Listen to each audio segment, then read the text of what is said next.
새벽 기도회를 시작하며 우리 마음 모아 함께 고백했으면 합니다. 예수 우리 왕이여.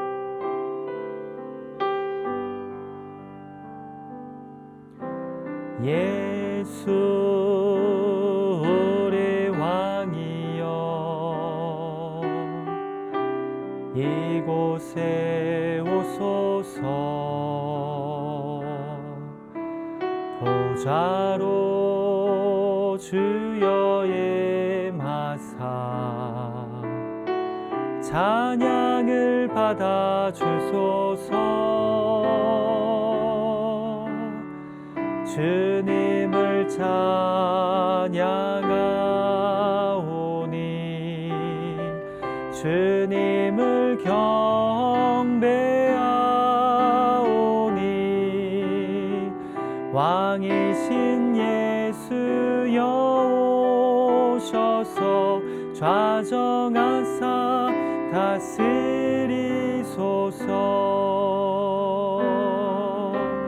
예수 우리 왕이여, 이곳에 오소서. 보좌로 주여 임하사 찬양을 받아 주소서. 주님을 찬양하오니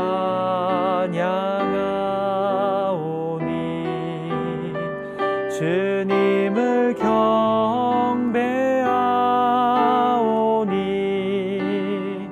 왕이신 예수여 오셔서 좌정하사 다스리소서.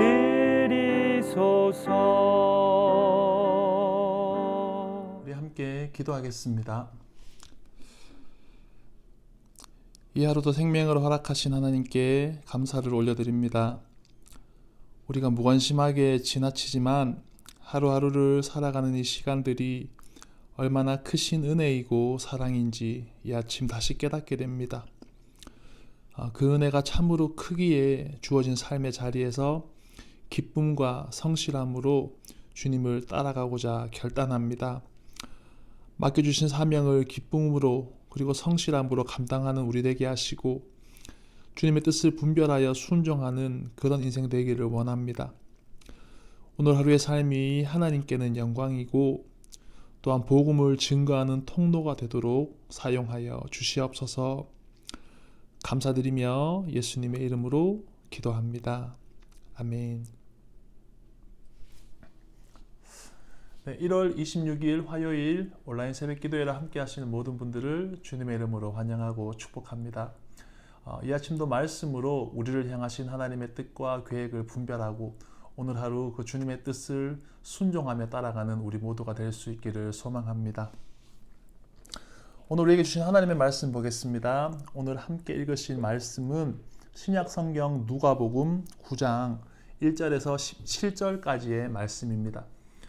신약 성경 누가복음 9장 1절에서 17절까지의 말씀을 계신 그 자리에서 우리 함께 합독하도록 하겠습니다.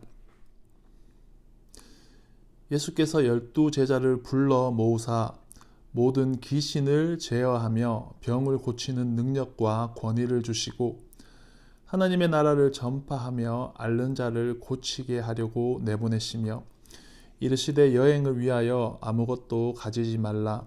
지팡이나 배낭이나 양식이나 돈이나 두 벌 옷을 가지지 말며 어느 집에 들어가든지 거기서 머물다가 거기서 떠나라. 누구든지 너희를 영접하지 아니하거든 그 성에서 떠날 때에 너희 발에서 먼지를 떨어버려 그들에게 증거를 삼으라 하시니 제자들이 나가 각 마을에 두루 다니며 곳곳에 복음을 전하며 병을 고치더라. 분봉한 헤롯이 이 모든 일을 듣고 심히 당황하니 이는 어떤 사람은 요한이 죽은 자 가운데서 살아났다고도 하며 어떤 사람은 엘리야가 나타났다고도 하며 어떤 사람은 옛 선지자 한 사람이 다시 살아났다고도 함이라. 헤롯이 이르되 요한은 내가 목 베었거늘 이제 그런 일이 들리니 이 사람이 누군가 하며 그를 보고자 하더라. 사도들이 돌아와 자기들이 행한 모든 것을 예수께 여쭈니 데리시고 따로 베세다라는 고을로 떠나가셨으나 무리가 알고 따라왔거늘 예수께서 그들을 영접하사 하나님 나라의 일을 이야기하시며 병 고칠 자들은 고치시더라. 날이 저물어 가매 12 사도가 나와 여짜오되 무리를 보내어 두루 마을과 촌으로 가서 유하며 먹을 것을 얻게 하소서. 우리가 있는 여기는 빈들이니이다. 예수께서 이르시되 너희가 먹을 것을 주라 하시니 여짜오되 우리에게 떡 5개와 물고기 2마리밖에 없으니 이 모든 사람을 위하여 먹을 것을 사지 아니하고서는 할 수 없사옵나이다 하니 이는 남자가 한 5,000명 되밀어라. 제자들에게 이르시되 때를 지어 한 50명씩 앉히라 하시니 제자들이 이렇게 하여 다 앉힌 후 예수께서 떡 5개와 물고기 2마리를 가지사 하늘을 우러러 축사하시고 떼어 제자들에게 주어 무리에게 나누어 주게 하시니 먹고 다 배불렀더라. 그 남은 조각을 12 바구니에 거두니라. 아멘. 우리가 어제는 혈루증 앓는 여인과 그리고 회당장 야이로의 딸을 다시 살린 사건을 살펴보았습니다. 그리고 그 이후에 나오는 본문이 오늘 9장 초반부 말씀인데요. 오늘은 갈릴리 사역의 그 막바지 부분에 해당하는 내용인데 주님께서 제자들을 파송하시면서 이제는 사역을 주도적으로 담당하게 하시는 그런 장면을 우리가 발견을 하게 됩니다. 주님은 제자들을 부르신 후에 하나님 나라의 복음을 가르치시고 여러 가지 이적을 통하여서 하나님의 영광을 그들에게 보여주셨습니다. 그리고 이제는 그들을 파송을 하고 계십니다. 이런 훈련을 통해서 진정한 제자의 삶이 무엇인지를 가르치려고 하시는 것은 아닌가라고 생각을 해보게 됩니다. 신앙생활의 본질이 단순히 천국으로 가는 그 어떤 천국행 티켓을 얻는 것이 아니라 하나님의 자녀가 되고 그리고 지으신 바 그 창조의 목적을 회복하는 것임을 우리가 기억한다면 제자들을 향한 그 예수님의 행동은 우리가 굉장히 쉽게 이해를 할 수가 있습니다. 우리에게는 주어진 사명이 있고 또한 허락된 권세가 있습니다. 복음을 전해야 하는 사명을 부여받았고 그리고 그와 더불어 하나님의 자녀가 되는 권세를 허락받았는데 그 둘의 관계는 결코 떼어놓을 수가 없는 것입니다. 우리가 이미 경험하여서 알고 있는 것처럼 믿음을 지키며 복음을 전하는 삶을 살아가는 것이 결코 쉬운 일이 아닙니다. 거기에는 반드시 하나님의 은혜와 그리고 하나님의 도우심이 개입되어야지만 된다는 것이죠.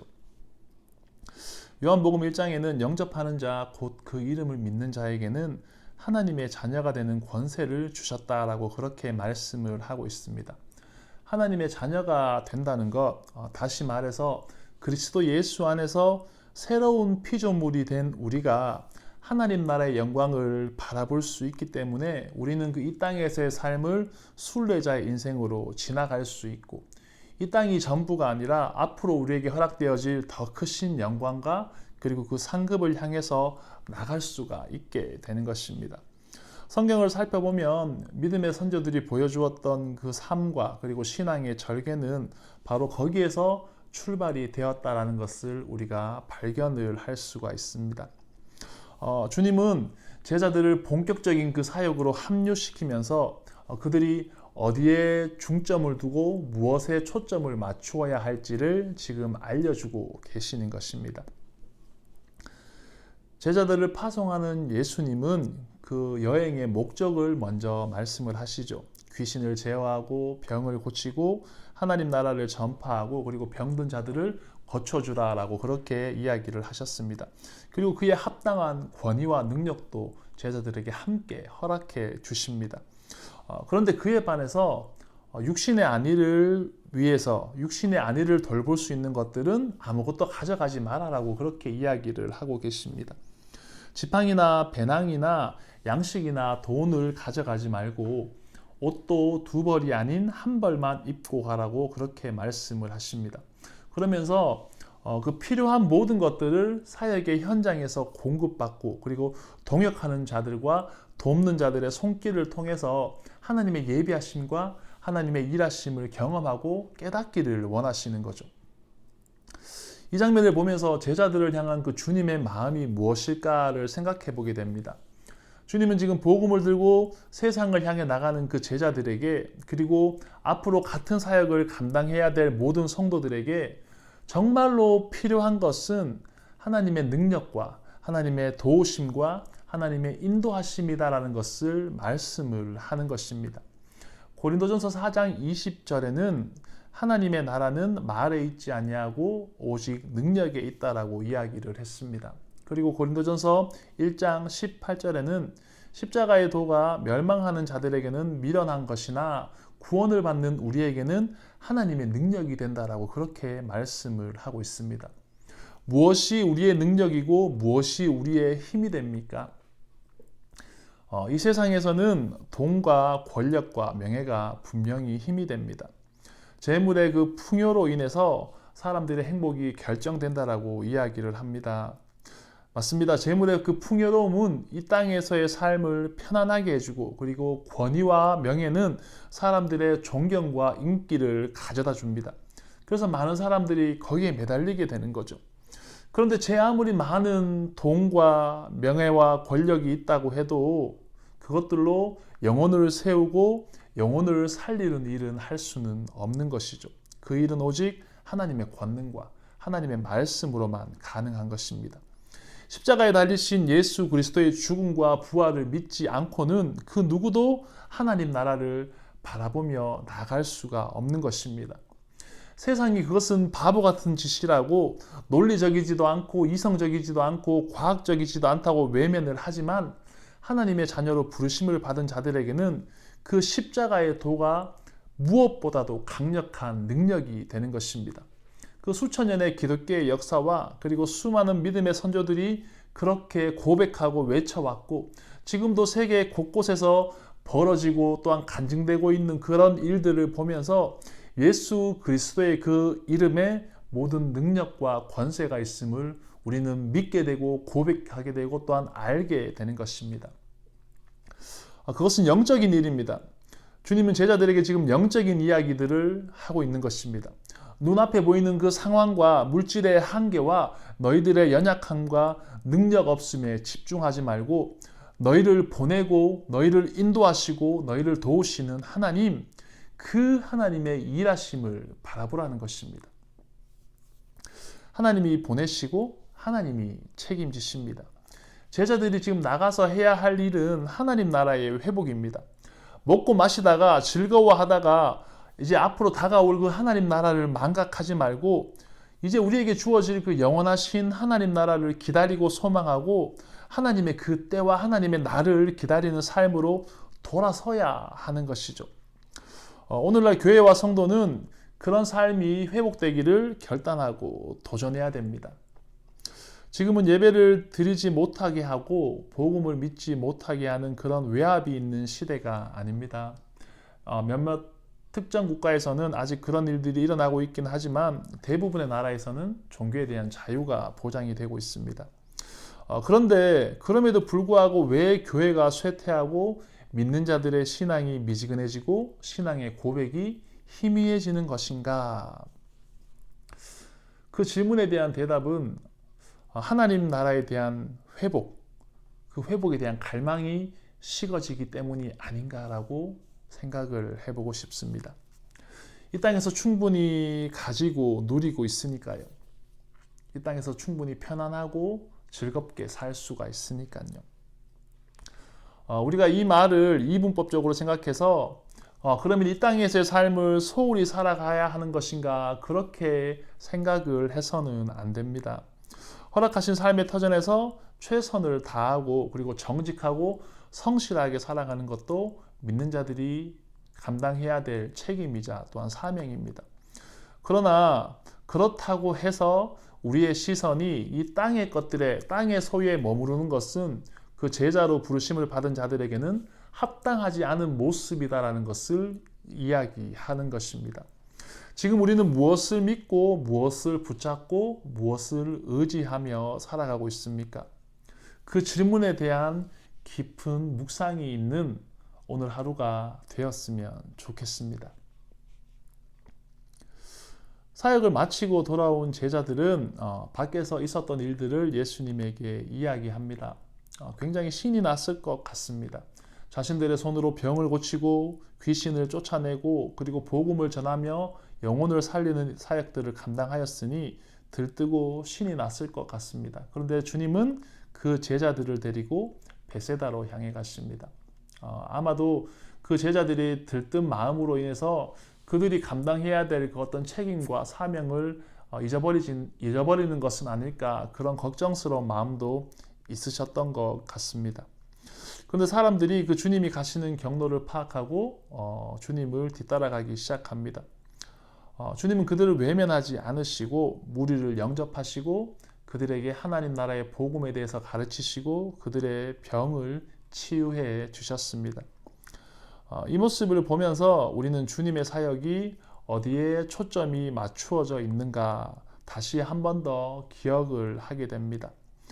낮고 천하고 가난하고 병들고 힘들고 어려운 사람들에게 관심이 있는 것, 그것이 하나님의 마음이다라는 것을 우리가 알게 되는 것이죠.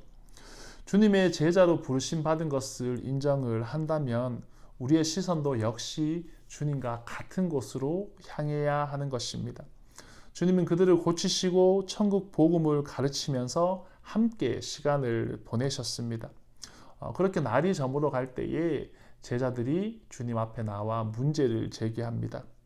여기에 먹을 것이 없으니 이제 그만 사람들을 돌려보내자는 것입니다.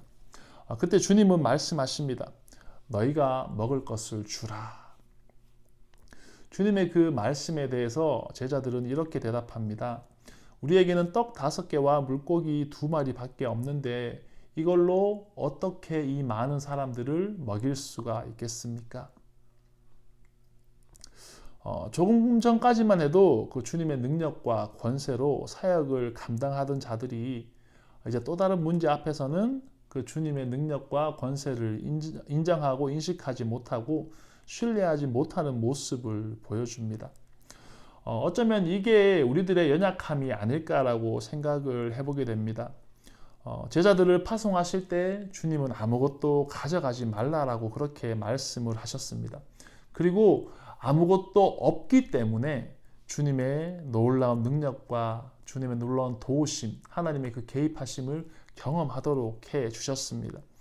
그런데 지금 제자들은 또 다시 같은 실수를 반복을 하고 있습니다. 제가 가지고 있는 것이 너무 작고 연약하여서 이걸로는 아무것도 할 수 없다라는 대답을 하고 있는 거죠. 우리의 어떠함에 의해서 하나님의 능력이 결정되는 것이 아닌데 제자들은 그리고 우리는 자꾸만 나 자신의 어떠함이 주체가 되어버립니다. 하나님, 저는 배운 게 없습니다. 저는 가진 게 없습니다. 저는 아는 것이 없습니다. 저는 능력이 없고 할 수 있는 것이 없습니다. 그런데 주님은 말씀하십니다. 그게 아니라 너는 그냥 하나님 앞에 나오면 돼. 네가 가진 것을 하나님께 드리면 돼. 말씀에 순종하면 돼. 주님의 말씀에 순종하여서 그들이 가진 것을 드렸을 때에, 그리고 그 말씀에 순종하여서 사람들에게 음식을 나누어 주었을 때에 어떤 일들이 일어났습니까? 우리는 우리가 믿는 하나님이 그런 능력의 하나님이심을 기억하고 또한 경험해야만 합니다. 그러기 위해서는 말씀에 순종하는 그 믿음의 도전들이 우리의 삶 가운데 끊임없이 동반되어져야 되는 거죠. 안 될 거야, 못할 거야, 불가능해, 헛된 수고야. 때때로 이런 생각들이 찾아올 수도 있습니다. 그러나 하나님을 믿는다는 것은 그분의 말씀에 순종하는 것임을 기억하고 그 말씀에 순종하는 믿음의 도전을 여러분의 삶 가운데 해나가 보십시오.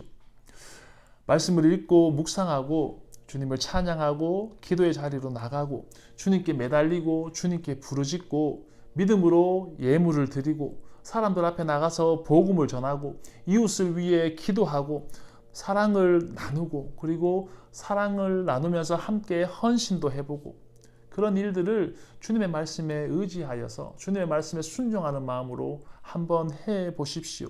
내 처지가, 내 형편이, 내 능력이, 내 모습이 그 모든 생각보다 하나님은 하실 수 있다. 하나님은 가능하시다. 내가 믿는 하나님은 전지전능하신 분이다라는 그 사실을 믿음으로 고백하면서 하나님 앞으로 나가 보십시오. 그리고 그 하나님의 말씀에 순종해 보십시오. 하나님의 뜻에, 하나님의 그 마음이 있는 곳에 우리의 삶을 함께 드려 보십시오. 그리고 나서 우리의 삶이 어떻게 변화되는지를 우리가 바라보고 이야기해야 되지 않겠습니까? 성도로 부르심 받은 우리가 어디에 관심을 가져야 할지 깊은 인사이트를 주는 오늘 본문이다라고 그렇게 생각을 해봅니다. 우리가 무엇을 바라보고 어디에 집중하고 우리가 어떤 사역을 감당해야 할지 오늘 말씀 가운데 깊은 묵상과 또한 깊은 인사이트를 할 수 있는 하루가 되었으면 좋겠습니다. 말씀을 정리하겠습니다. 하나님을 신뢰하고 그분의 일하심을 기대함으로 오늘 하루를 시작하기를 원합니다. 우리의 삶을 회복시키시고 변화시킬 그 하나님께 우리가 기쁨의 제사, 찬미의 제사를 올려드리며 나가기를 원합니다. 함께 기도하겠습니다. 하나님, 누가복음 9장을 통해서 아버지의 마음을 알게 하시니 감사합니다. 두려움과 불신앙이 우리의 믿음을 흔들지만 그럼에도 불구하고 허락하신 사명의 길을 걸어가는 우리가 되기를 원합니다. 나 자신을 바라보면 작고 연약하고 가진 것이 없어서 아무것도 할 수 없을 것 같지만 그렇지만 나와 함께 하시는 하나님으로 인해 그 모든 것이 가능함을 고백합니다.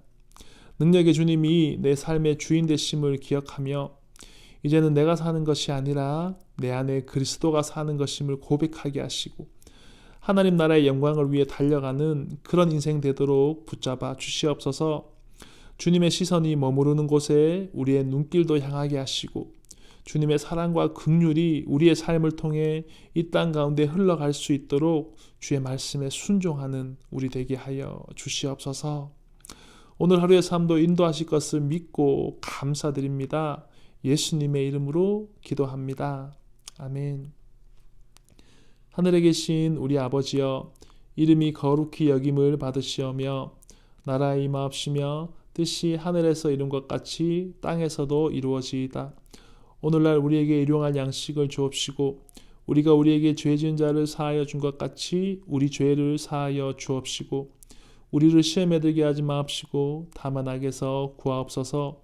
대개 나라와 권세와 영광이 아버지께 영원히 있사옵나이다. 아멘. 이제 우리 개인의 기도하는 시간을 가지도록 하겠습니다.